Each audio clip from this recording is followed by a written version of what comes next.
No sé si realment la natura és la meva font d'inspiració o és que realment el que estic buscant és quina és la meva natura. És que no ho sé.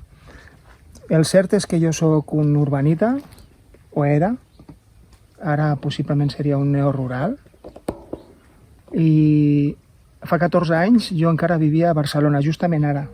En aquesta època de l'any va ser quan jo vaig marxar de la ciutat de Barcelona. Jo soc barceloní, soc fill de Barcelona. I era una persona que realment tenia una vida molt urbanita, que gaudia molt del que oferia i ofereix la ciutat, no? Però va arribar un moment en el que ja no podia amb ella. Ja no podia amb la vida de la ciutat, ja no podia sobretot amb el soroll de la ciutat i les presses i el ritme de vida i no podia amb tot això. I aleshores, doncs, senzillament vaig marxar de Barcelona. I vaig marxar de Barcelona i vaig caure. El primer lloc que vaig viure fora de Barcelona va ser a les muntanyes de Prades, a la comarca de la Conca de Barberà. I justament per casualitats de la vida doncs, vaig trobar una caseta petita que estava dintre del paratge natural de Poblet.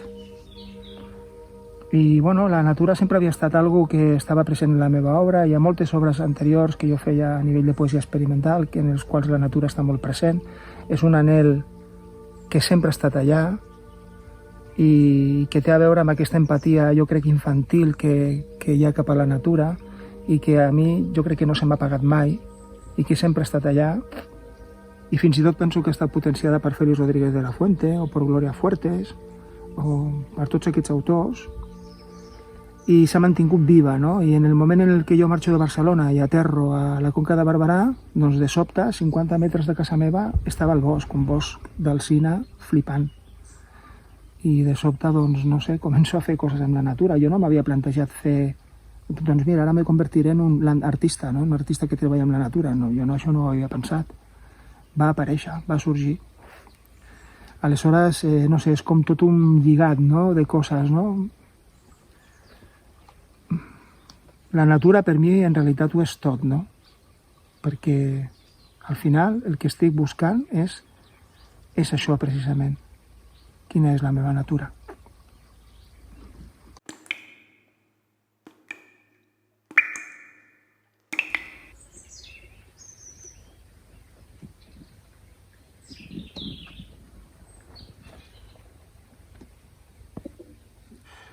És que si penso en l'ésser humà,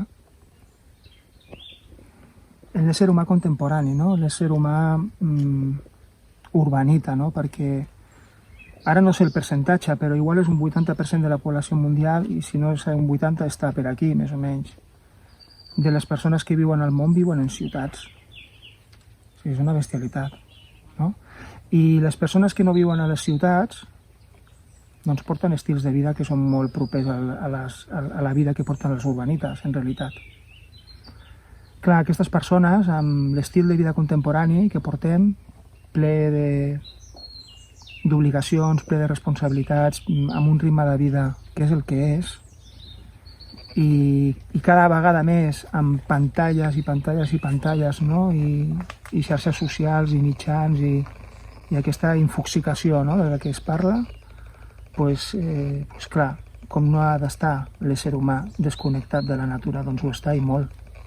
Jo penso que ho està i molt. De fet, hi ha un autor que es diu Richard Lowe, que és un periodista, que va escriure un llibre sobre els darrers nens als boscos, algo així es titula, i parla d'un trastorn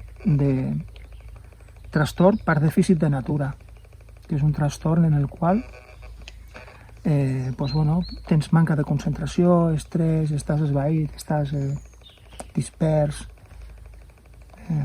irritat.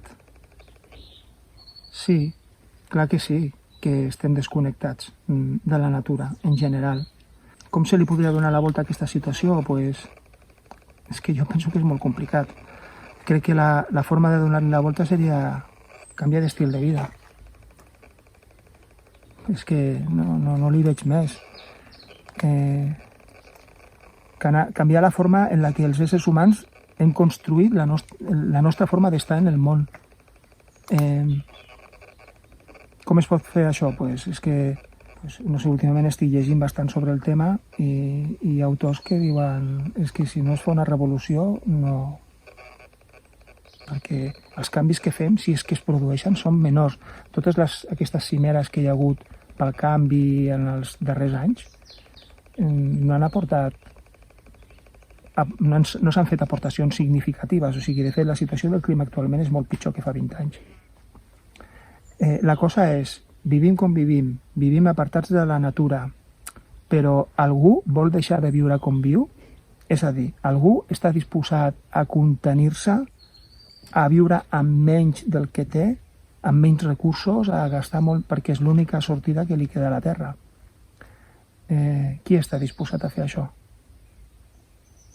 Em pregunto. Qui? Els escenaris més catastrofistes diuen que senzillament anem al col·lapse. I quan tot col·lapsi, tot petarà. I la ONU i els especialistes acaben de dir que això serà més ràpid del que ens pensàvem i molt més heavy també del que ens pensàvem. No sé, aquí hi ha molts fronts oberts, no? I moltes respostes per contestar. Si tinguéssim una altra forma de viure i tinguéssim més temps i estiguéssim allunyats de totes aquestes necessitats que ens hem creat, potser tindríem més possibilitats de viure en un entorn rural o viure en un lloc, o viure a la ciutat però escapar-nos més sovint d'ella i tenir possibilitat de connectar amb més facilitat o un altre cop amb la natura.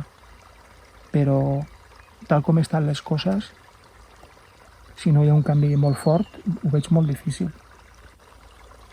Realment. I, bueno, no vull ser pessimista, crec que soc realista. Sí, al final l'obra artística no és més que una manera d'estar en el món, no? I una manera de mirar el món. I una manera també de projectar una certa mirada sobre aquest món. Si aquesta mirada serveix o no per transformar el lloc en el que vivim, l'espai o la societat, això ja és més difícil de dir, no?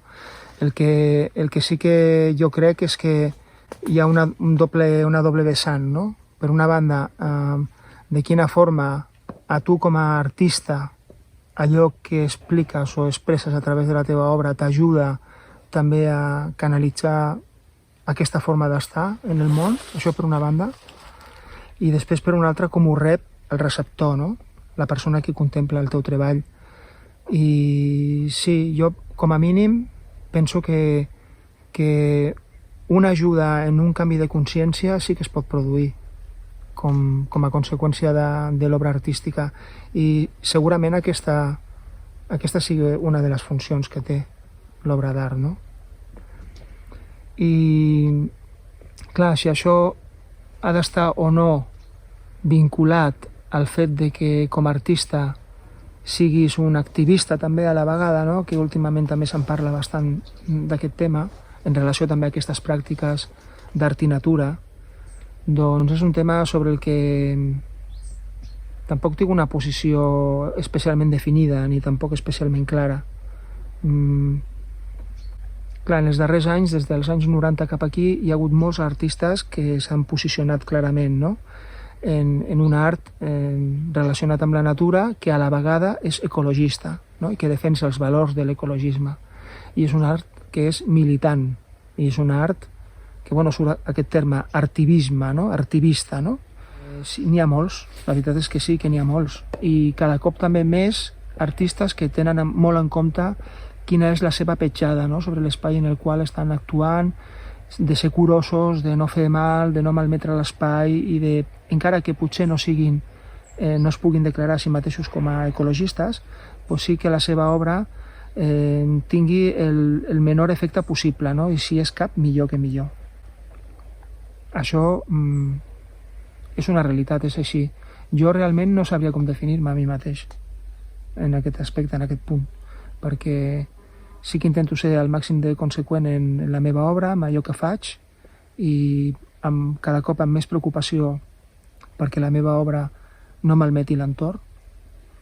Una de les meves darreres propostes pell vaig aconseguir que almenys en el seu procés l'impacte ambiental fos nul. Però no sé si això realment em convertiria en un artista activista, no ho sé realment. També tinc la vessant de gestor cultural amb un projecte que es diu els Ports Natura i Art, al Parc Natural dels Ports, i clar, es tenen en compte molts aspectes. Naturalment, res del que fem allà pot malmetre la natura. I després té una vessant pública en la qual ve un públic i llancem un missatge determinat. Això em converteix en un artista activista? Pues no ho sé realment, no sé. Jo crec que hem de ser coherents amb nosaltres mateixos i defensar el que creiem, no? I això és el que intento.